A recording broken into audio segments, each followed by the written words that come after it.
and good to have you with us in this edition of the Urban Debate.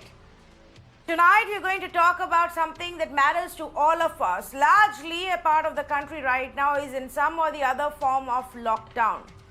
Some are more stringent than the others, but we are all pretty much in that situation. But the states that went into a lockdown much earlier, in the month of April itself, and have begun to see a fall in the number of cases, are now mulling what should their next strategy be. When they announced the lockdown, it was for a couple of weeks, but obviously it kept getting extended. But for example now, the national capital has decided that starting 1st of June, they will allow construction activities to take place. They will also allow workers to go to the factories. So the factory work can begin, construction work can begin. And gradually, as they track the situation, they will see how further unlocking has to be done. In fact, Arvind Kejriwal, the Chief Minister of Delhi, said that the unlocking has to be gradual, but it will start from May 31st. We will do one step at a time, will not unlock all activities. There has to be a balance between containment and resumption of economic activities, which is why this is what they have decided to go with first, keeping in mind the daily wagers who've been badly hit with the second COVID wave. Now, Tamil Nadu too has eased some amount of restrictions while extending the lockdown till June 7th.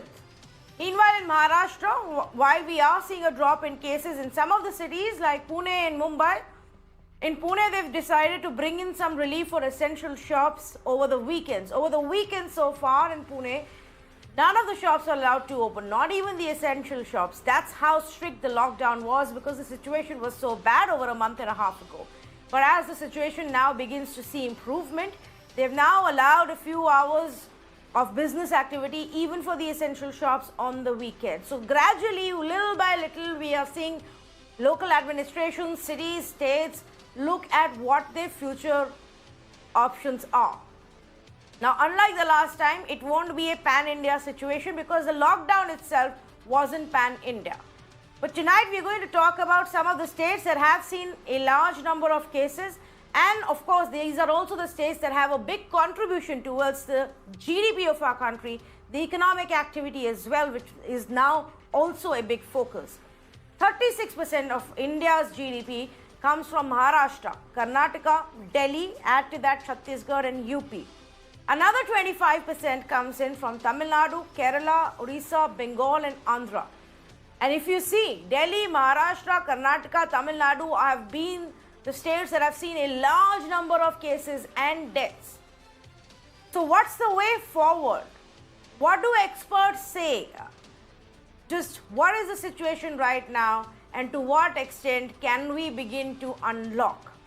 Let's say good evening to the panelists who are joining us on this conversation. Dr. S.K. Saran, Director for the Institute of Liver and Biliary Sciences. Dr. Shashank Joshi of the Maharashtra Task Force. He is the Dean, Indian College of Physicians at Leelavati Hospital. Dr. Anup Amarnath, Chairman for Geriatric Medicine, Manipal Hospitals, member of the Critical Care Support Unit for Government of Karnataka as well.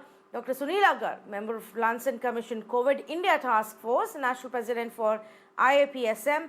And Dr. Vijay Lakshmi, Senior Consultant for Infectious Diseases at Kaveri Hospital in Chennai. Dr. Sunil Agar, if I can start off with you, and obviously the decision will come down to each of the states themselves, but how should they treat this and how should they view it, considering that the mutant that we've seen that has spread on a larger basis this time is the one that spreads also faster. So it's not the same situation as it was last year. How should we deal with our unlocking plan? Well, Tanvi, thank you so much for having me on the show. What I would like to say is that first of all, we need to look overall seropositivity within the state and within the districts then. Something like when you pointed out about Maharashtra, though Mumbai is having very less seropositivity, but overall Maharashtra has got about 16.6% seropositivity. So we will have to see the districts, particularly which have got low seropositivity, to go forward towards them. But then ultimately we do have states like Uttar Pradesh where there is 3.5% seropositivity and the vaccine coverage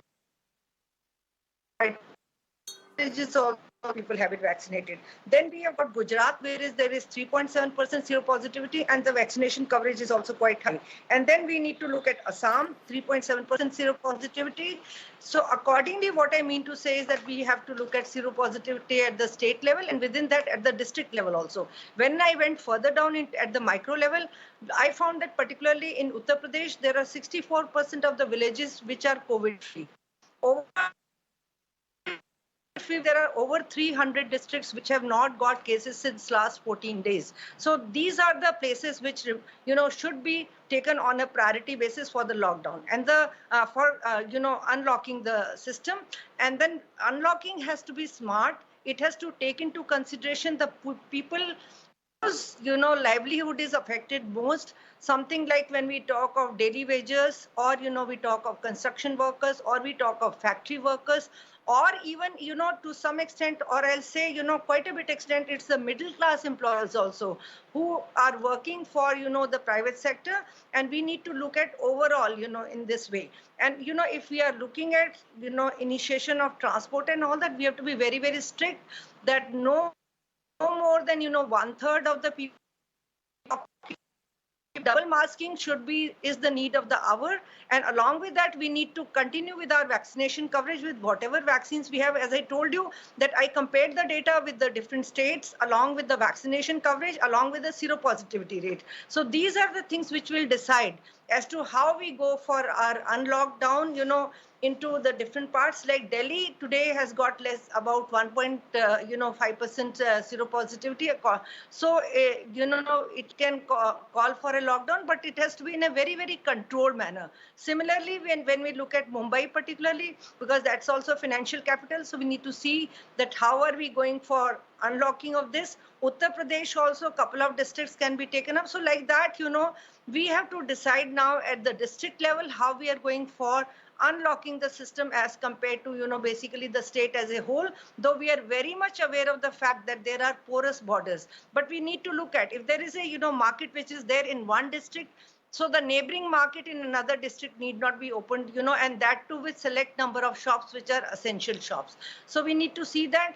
But first, it is going to be the marginalized populations, our daily wagers who are working in the factories and all that.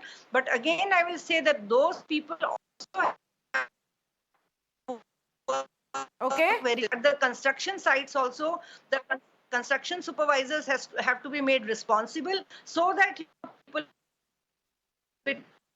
between contact, which we see that they make a crowd and sit together at the construction sites. So they also have to follow COVID appropriate behavior, along with washing of hands at the regular intervals and all of that. So this is where the sensitization. So Dr. Garg, let me just come in here and say that we will. Yeah, let me just come in here and say we'll also look at how, what are the options, who should be priority, and how do we go about it in a bit. First, like you rightly pointed out, what are the indicators that we need to look at, and at what point should we be comfortable enough to say, okay, now we can begin to explore easing of curbs. Dr. Shashank Joshi, and I asked this question because the center now seems to have asked the states to hold on till end of June, to not begin to unlock right away, to wait till end of June. To your mind, what would be the factors that we look out for? Positivity rate, also active cases. Should it include the number of deaths we've seen? Should it also include percentage of the population that's been vaccinated? How do we measure this? Tanvi, all those factors which you alluded to are important, but let me give you an example of Amravati and Akola. They were the places from where the variant of concern, and now which is popularly called as the 617.2 strain, came. And they had actually restrictions and a lockdown early and mid-March itself. And when there had some easing of restrictions, we saw a second peak happening there in the month of May, in the 2 weeks of May. So obviously we know that it was like a springboard effect, and that is exactly what we want to avoid. So one thing is very clear cut, that even if our test positivity rate is below 5% and is persistent below 5%, as soon as we start easing restrictions, this is a cluster spreading strain. So if there is going to be crowding, clustering, poorly ventilated environments, we are going to be back to square one. And that's exactly what we need to be very, very cautious and careful as we mindfully unlock in a very calibrated fashion. So it is the test positivity rate, which is going to be compounded with the percentage of the population which has been vaccinated, at least with the first dose, with avoidance of crowding and zero tolerance for non-following of COVID appropriate behavior. Whether you like it or not, I think the COVID appropriate behavior has been persistently negligent. And if we do not adhere to that, we'll be back to square one in a matter of 2 to 4 or 6 weeks. So we need to understand that we are dealing with something which is now going to spread in clusters, and we have still enough geographies within India where things are still on the rise. So I think there will be easing of restrictions, particularly in places like Mumbai and Pune, but they will be done very gradually, very mindfully, with a lot of other additional punitive measures if there is breakage of rules, as well as probably there is likelihood that beyond just looking at test positivity rate or looking at death rate, looking at doubling time, all these things which are equally important, we have to ensure that our infrastructure, our oxygenation, and all those things are ready in preparedness. And I think to a great extent they are ready. Mumbai's lifeline is, of course, the trains. So I think the trains are unlikely to start in full capacity. At least for the next 15 days, it's unlikely that they will start, because the MMR region, which is the lifeline of Mumbai, is still having a test positivity rate above 5%. Until that doesn't come below 5%, it is unlikely to be there. Also, we know that because of the supply shortage in the month of May has been virtually like a mini washout in terms of vaccination saturation. So I think now we are getting better stocks of vaccines. And in the month of June, if we are able to vaccinate a substantial population, which is vulnerable and the working class, and we are able to saturate it to a critical threshold, then probably a mindful unlocking or easing of restrictions is feasible and doable. So I think it is going to be multiple factors. It is going to be geography specific. It is going to be based on multiple factors. What you said, the test positivity rate, the doubling time, the case fatality rate, and also the degree of vaccinations which have been given in people above 60, people above 45, in the comorbid population, as well as the people at large also will have to cooperate this time in terms of we have to avoid crowded environments, as well as we'll have to avoid poorly ventilated spaces beyond just following the COVID appropriate behavior of masking and double masking. So I think it is going to be a combination of multiple factors. It is going to be protracted. It is going to be slow. It is going to be gradual. But of course, the most vulnerable economical class will be the ones which will get the first priority, so that their livelihoods are not compromised. At the same time, we have to save every life.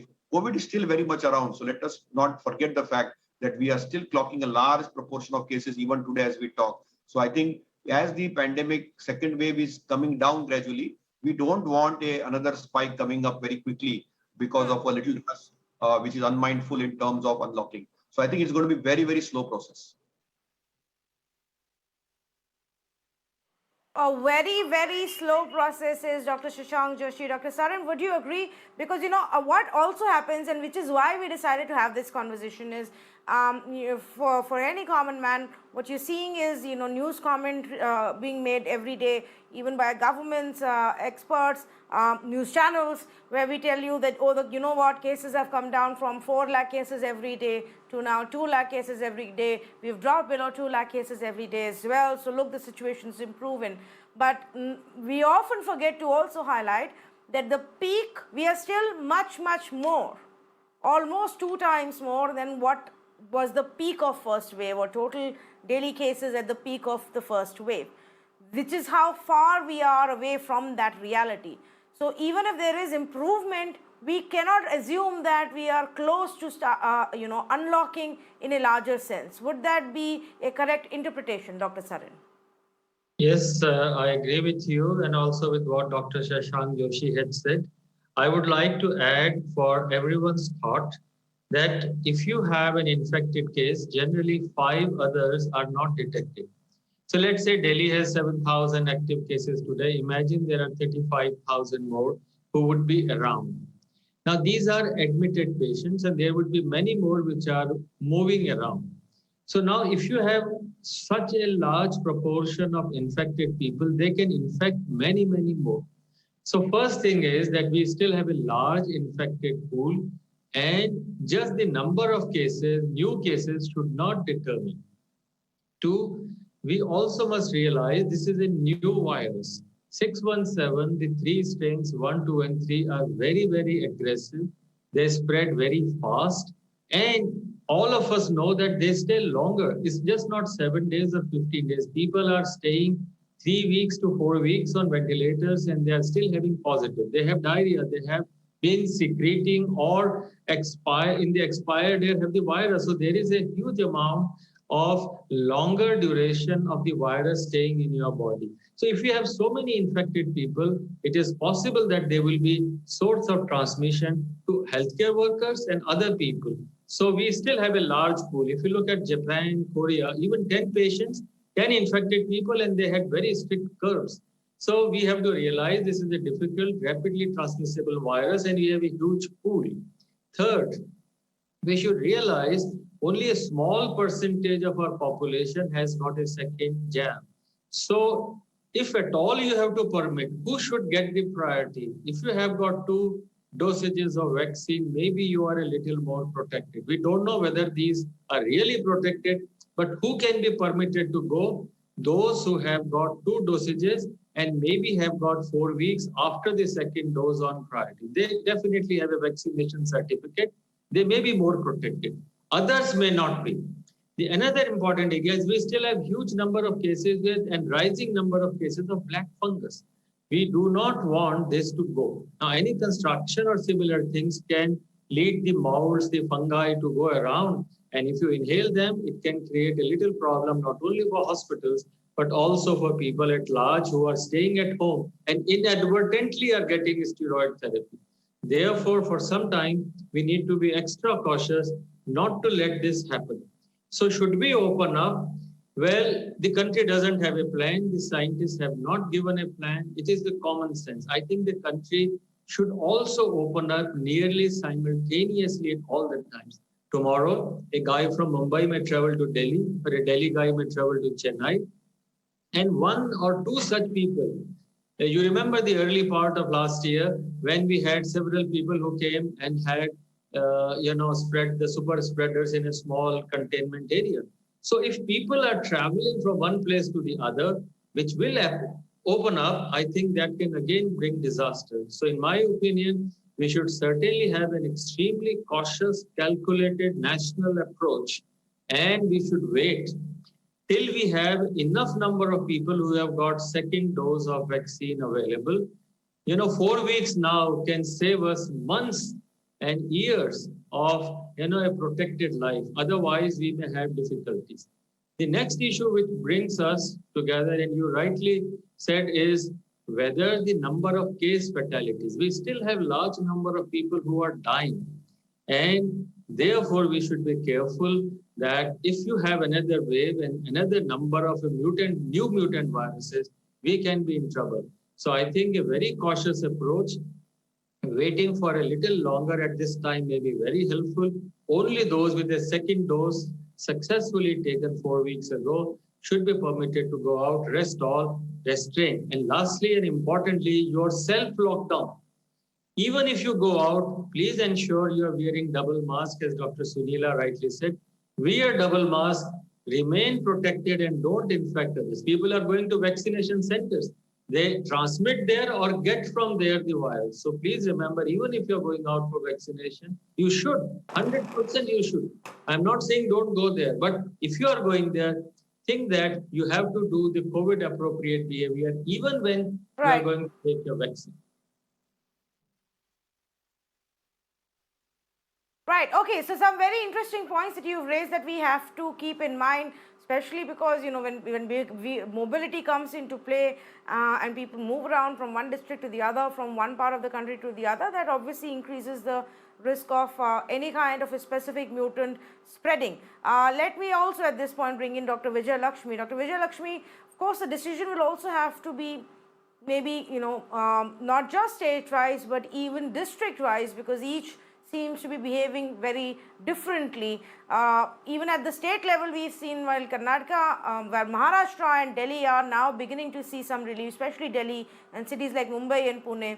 Tamil Nadu is still tackling a high number of cases. So at what point, what levels of active cases, daily cases, or testing positivity rate do you think you would be comfortable in saying that, okay, now we can begin to look at some easing? Any kind of epidemic with a steep rise is expected to have a steep fall. this particular epidemic has had a very steep rise, and Tamil Nadu rose very late compared, even in the first wave, Tamil Nadu came up much later compared to Delhi and Bombay. Same thing has happened this time. Again, Chennai has peaked early, and Chennai is just about plateauing and the numbers are coming down. Coimbatore, Madurai is peaking, and after that we expect Salem, Trichy and all to follow. So even within Tamil Nadu, there's quite a bit of heterogeneity. Second, it's been a steep peak, so obviously it's going to be a steep fall. Third thing we have to understand is we are very much into a big epidemic. Vaccination has happened, only about 12% of the population is vaccinated. Vaccination is not going to sort the issue of this particular epidemic among the pandemic. It will probably prevent a 2.2, but definitely not 2. It's already started big. So vaccination is to prevent further epidemics or sub-epidemics after this. So at this point of time, only thing which is going to work out is prevent further spread, lockdown, and just make sure that as you open up, it is very guarded and cautious. So Chennai is just steening, it's just plateauing and just slowly coming down. So we have still more than 10% of the samples are getting positivity. As a percentage of positivity of the sampling, of the total samples percentage become positive, it starts going down. A simple sampling rate is still pretty high in Tamil Nadu. As it starts going down, we'll have an idea. Second parameter which we often look into, hospital bed vacancy rates. Because we have had till this time more than 70% of the beds are occupied. As it starts going down, we will have a better idea about how it's coming up, because it's not just testing, it's testing the kit availability, people going to the hospital, how many of them have not tested, how many of them are vaccinated. It's a lot of other parameters. Hospital bed occupancy is one thing which works quite well in a state like Tamil Nadu, where the health infrastructure is pretty good. So as of now, still we have around 70 to 75% bed occupancy. We are nowhere near an unlocking phase. We probably will require 2 more weeks to go.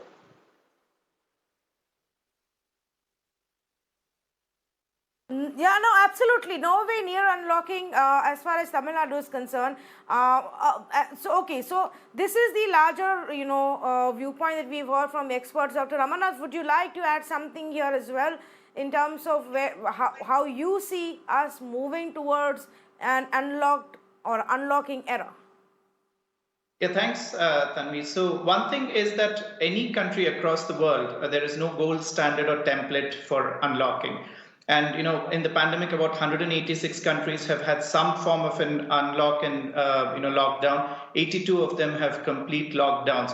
So if we have to look at some kind of an objectivity in where, when we can unlock and how to unlock, I think we really need to look at 4 factors. The first factor is, of course, the epidemiological factor. We've seen R0, the reproduction number is something which is good for us to have a look into. If you see the week starting May 25th, India's R0 was at around 0.82. So to give you a context, anything above 1 is a clear indication not to unlock, because R0 stands for number of cases which one active case is going to cause. And last week, Karnataka's R0 was 1.04, and this week it's come down to 0.8. And if you look at Tamil Nadu, it has an R0 number of 1.22. So clearly, as Doctor said, it's not in a position to be unlocked. Along with the R0, I think you'll also have to look into the number of daily active cases as we looked into. Ideally, less than 50 daily active cases per 100,000 population for 7 consecutive days. So that's something which will give us a leeway to consider a lockdown. Now, these are pure epidemiological numbers, are not daily cases and things like that. But what we also need to look into are 3 very important factors. Number 1, the public health capacity. Once we unlock, do we have the capacity to do contact tracing scrupulously? In this wave, I think contact tracing went for a toss. But then post-unlocking, what we need to look at is, do we have the capacity to do that? Hong Kong has done using the police supercomputers. We have our own Arogya Setu, but the backbone of our contact tracing have been the ASHA workers. So the question is, can they do that contact tracing post-unlocking? Third is the health capacity. In terms of the number of beds available, and to a large extent with the second wave, I think that capacity is being built. The crucial thing is not to dismantle that capacity and keep that going. So Germany, for example, has about 34 ICU beds per 100,000 population. Japan had only 5.2, and we know what state Japan is in now. And the last thing that we need to also look into, which we've already debated here, is the community acceptance. What kind of behavior the population adheres to. So the masking, the distancing has to be much, and that's much more important than the vaccination. So we have to look at all these four factors. And if you purely look at the epidemiological numbers, I think we are getting there in certain places where the R naught is less than 1 and the daily active cases per 100,000 population is less than 50. So I think we are getting there. But as I said in the beginning, there is no gold standard, there is no template. So each district, each state has to have its own unlock mechanism.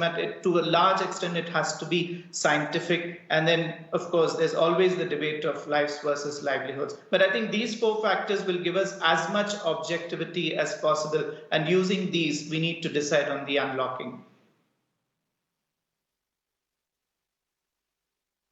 Okay, so now let me take it to the next step and say that what we've seen world over, Dr. Shashank Joshi, is that countries are now beginning to lock and unlock multiple times, and they've gone into lockdowns 3 times, 4 times, basis how their cases go up, and then they need to bring it under control. Should we also, begin to look at that kind of a strategy where we say that, okay, now that the numbers seem to have come under control, this is what our healthcare infrastructure can really deal with. So let's open up again.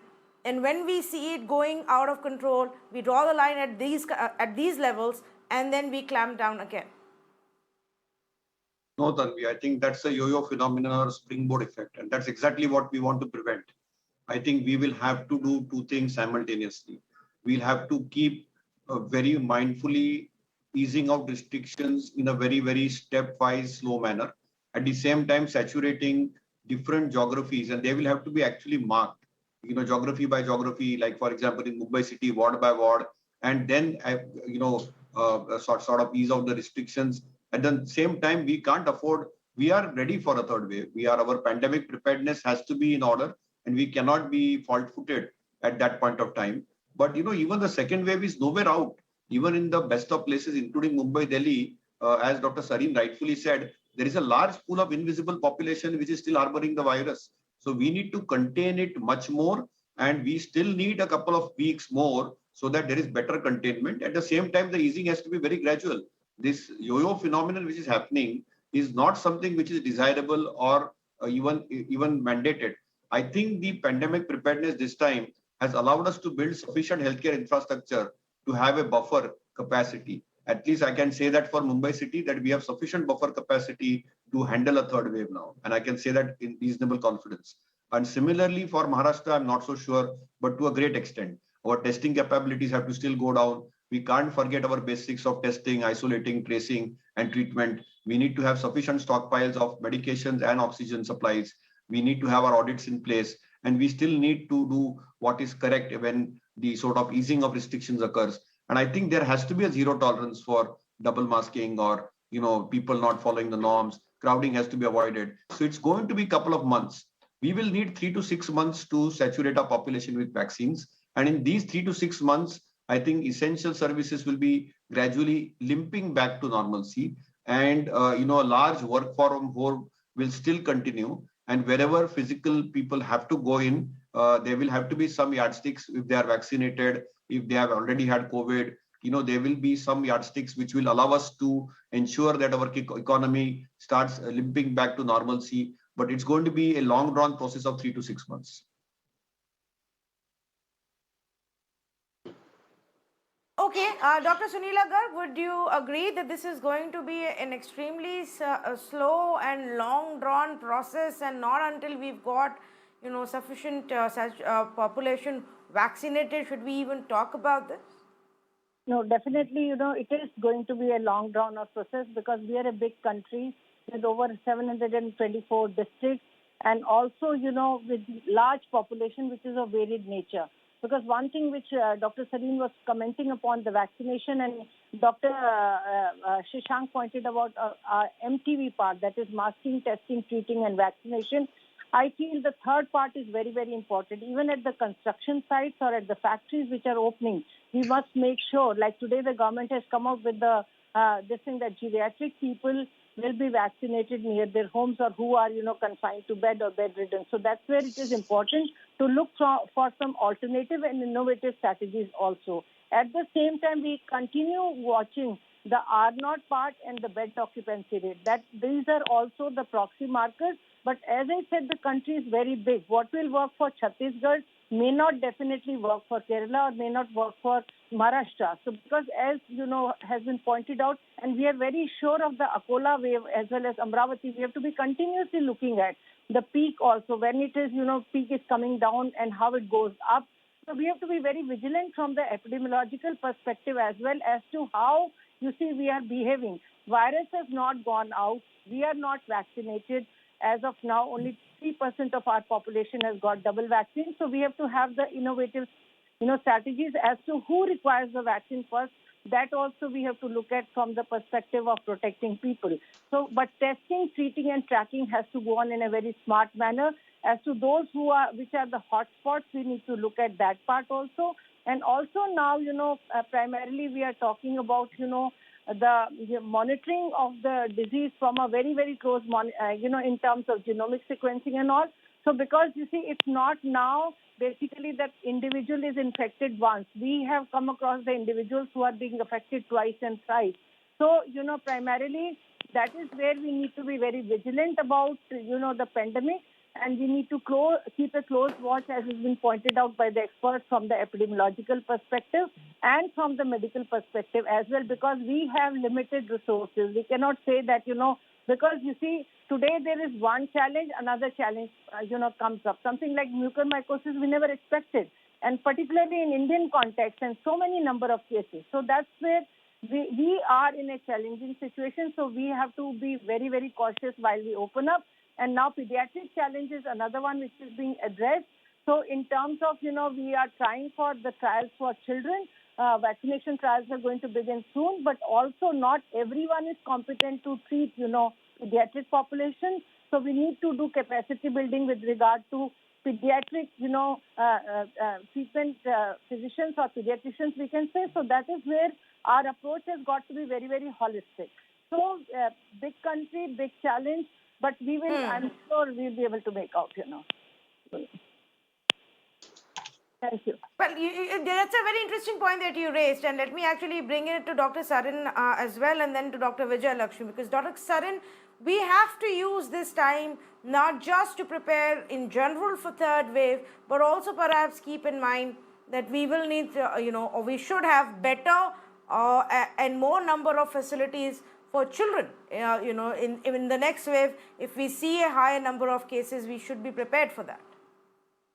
Well, Tanvi, first we should ask the country, every single citizen, do you want a third wave? I would be surprised even if one person says that they want a third wave, unless they have an ulterior motive. If you don't want a third wave, why can't we all collect? Why can't we all pledge? Why can't we all commit that yes, we do not want a third wave, and to do that, whatever it takes, we will work that third wave does not come. And third wave can come because of several reasons. The reasons are those who got the first time COVID again have got COVID because this is a new mutant virus. It possibly can reinfect. This virus can even break through your vaccine efficacy or your vaccine's antibody formation. We have no data today of the antibodies produced by this mutant virus in your body. Today, 60 to 70% of the infected are with the mutant virus. So if you find that this is a second wave, it is not the second wave of the same virus. It is a second wave of a corona, but these two are separate entities and altogether. Therefore, we don't want a third variant to come, another new variant to come and infect us. To hold on to that, to prevent that, we must realize our lockdown opening up strategies must not be like a champagne effect. You open the bottle and everything comes out. The day you open up lockdown, people will probably forget all about the behavior. So I think lockdown has brought down your opening up, your meeting people. It has not brought down anything else. And therefore, we should require a longer time of patience. Number one, I do agree with another colleague who said that if your R naught is 0.8, it is okay. R naught should definitely be below 0.5. It means 1 person infects half. Now, and 1:1 means 1 is still infective 1, so you will always continue to have the infection. Therefore, for us to have a decline, R naught should definitely be less than 0.5, then 0.25, and like in Australia and New Zealand, it was like 0.01. Means the chance of 1% infecting another could be in 100. Therefore, we are not there as yet. We should have some more patience. Now, another thing, two things I would like for a long-term planning for the country is that all marriages, all such congregations, crowding should be banned till end of the year. The UK had a decline in the number of infected dramatically end of January. They started vaccination by January and they started having a decline. But they opened up after 4 months. Almost 70% of the population got vaccinated.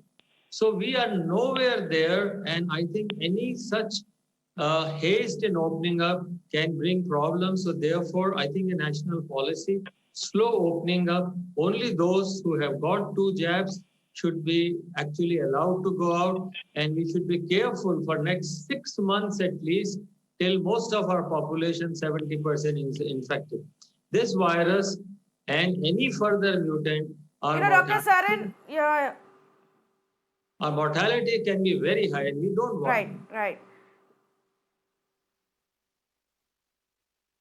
Right. So, Dr. Sarin, one thing that you said about how nobody really would want a third wave, they don't, but that doesn't mean that they don't still want to travel or go on a vacation or socialize or attend weddings, all of that, and go to the market, go shopping, all of that people still want to do, and we've seen that. Despite repeated, warnings and appeals, that continues even now, despite lockdown, that continues even now. So you're right, people need to also keep that in mind, that this can happen again. The COVID hasn't gone away. Even if you're vaccinated, doesn't mean that all the threats have gone away. But Dr. Vijay Lakshmi, one other aspect that I wanted to talk about this time, when we make decisions to gradually unlock, obviously it won't be an overnight process altogether, but how much will this be a factor about how the virus is evolving, how the virus is mutating? What do we know so far about it? The kind which is available, which was first spotted in Amravati, or the kind which may pop up in Bengal tomorrow. How much of that information will also now become a factor when we decide on what our strategy should be? The second wave has taught us a lot of things. First, one thing is we probably should have done more of genotyping. We should have probably monitored more. So that was something which we left out before the second wave. Probably again vaccination. We had the vaccine in December, January. We could have vaccinated a large population. But now we kind of understand at this point of time, at least in Tamil Nadu, somehow we never reached a very good vaccination percentage. Despite an educated economy and even in the urban areas, the vaccination percentage has been dismally low. And that has been the main reason behind the second wave. And I'm not sure that vaccination percentage is going to dramatically go up, but we should probably use this period where we are locked down to improve the vaccination, which will probably have an effect in preventing a smaller peak subsequently. With regards to the third wave, as we want to survive, the virus also wants to survive. It will adapt, it will mutate. And human behavior being human behavior, we will have a third wave, but then hopefully it will be very insignificant, smaller than the first wave. We don't even have to go for a lockdown, which will happen subsequently, maybe in the third wave or even beyond that. But till then, this at-risk behavior is something we should point fingers upon. The wearing of masks going around is something which we have to worry about. We need to have good testing, especially the genotypic analysis, seeing how much it passes on, what are the variants available, which becomes prominent. And this seems to be very centralized in the country at this point of time. Probably the genotypic testing and analysis also decentralizing will have a better effect in predicting the future outbreaks, along with the usual things about your locking, unlocking, and masking, and probably vaccination too.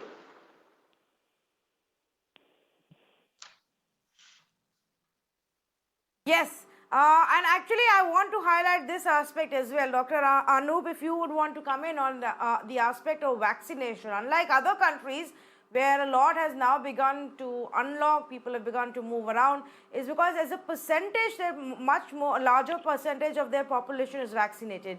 We aren't. We've barely even begun to scratch the surface when it comes to rural India. No, absolutely. I think the vaccine penetration, in fact, on the same debate, we've had this discussion before of how to increase that vaccination penetration and percentage. Accessibility is a big issue. So that's something which we need to look into. Number two is the choice. Of course, we just have two now, three with the Sputnik coming in. And then also in terms of identifying the susceptible population, say, for example, when the vaccination started, a lot of elderly people, physically they couldn't go into the centers. So now I think you need to have a strategy where you provide care at the point of need. So if you are looking at vaccination, provide it where people are rather than asking them to come to you. I think we have a very robust vaccination infrastructure. We had it is one of the largest vaccination drives across the world, and there is no reason that we shouldn't reach a higher level of penetration. But I think ease of access is very important. And I've said this before, let's not make vaccination a kind of this a debate between the technology haves and technology have-nots. You don't have to always go into a portal and then book your slot and then get this vaccination. Make it easily accessible. The more easy vaccinations are accessible, the better the penetration. So I think we'll have to look into, especially when you raise the point of rural India, you cannot have a technology hurdle over there in terms of increasing vaccination penetration. So I think we'll have to make it extremely accessible to the last man standing over there to ensure that the penetration of vaccination is much higher than what we're doing right now. Okay, fair enough. I think that brings us to an end to this conversation, but these are the factors that must be kept in mind. Too soon to really start seriously talking about a large-scale unlocking. Yes, of course, the national capital, where the positivity rate has now dropped to about 1.5%, has been below 5%. The government has decided to begin, at least resume construction activities, work in the factories, so that some of the amount of daily wage workers can get some relief. Similarly, even when the other states look at it, these are the places that they will start off from, because this impacts the people whose livelihoods have been badly dented. Thank you to the panelists who have joined us on this conversation. Keep this in mind, viewers. Our positivity rates are still extremely high in most of the states if you really look at right now. The biggest of the states, Maharashtra, Karnataka, Telangana, Uttar Pradesh, are seeing positivity rate of 24.5%, 30.9%. Uttar Pradesh has 16%. Some of the other states have, Bengal has a much higher positivity rate of about over 30%. Similarly, Gujarat.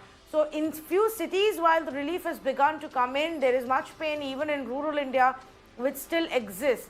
All of this will have to be factored in. Plus the fact that we've barely vaccinated a significant part of our population. That is the big concern. It doesn't seem like it's going to pick up in the next couple of months either. And only after that can we seriously talk about how many people have been protected. Can they really step out or not? So right now, be prepared to continue living the way you are. The states may be extending it only on a weekly or a 2-week basis, but nothing significantly will change for at least a few months until we have a better handle on this virus, on the variants that have made it extremely difficult for us to control the virus, and of course on our vaccination drive. Thank you so much for joining us on this conversation.